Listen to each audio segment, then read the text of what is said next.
Okay, Jackson and Jenny, now with the sound on, hopefully you'll be able to hear my thing here.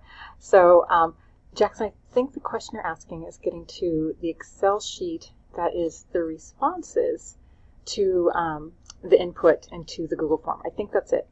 And so, since we haven't input anything for winter yet, that Excel spreadsheet doesn't exist, but the one for fall does, and I'll show you how to get to it. I'm hoping that's what you need.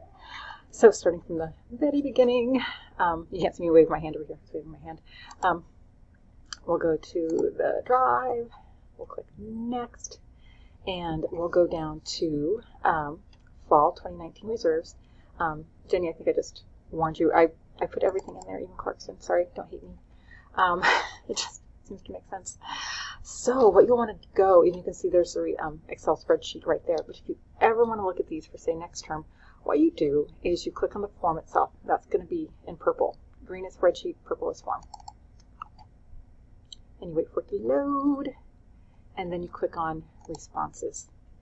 And you can look at the responses in kind of an interesting way. You can look at them as a summary, as an individual response by clicking here, or you can go to the Excel spreadsheet. And it creates our nice little fancy dancy sheet for us, that looks at date, whether it's a new book, some of the other things that we, the group, you all decided that you needed to get the information you needed to get things on reserves in a way that was clear for you all. And anyway, yep, there it is. So Jackson, I hope that's what you wanted and needed. If it's not, please just let me know. And I'll try to see if you need, like if you need a report in COPA or something like that. That's in Excel. But anyway, I hope this is informative at the very least. Okay, thanks guys.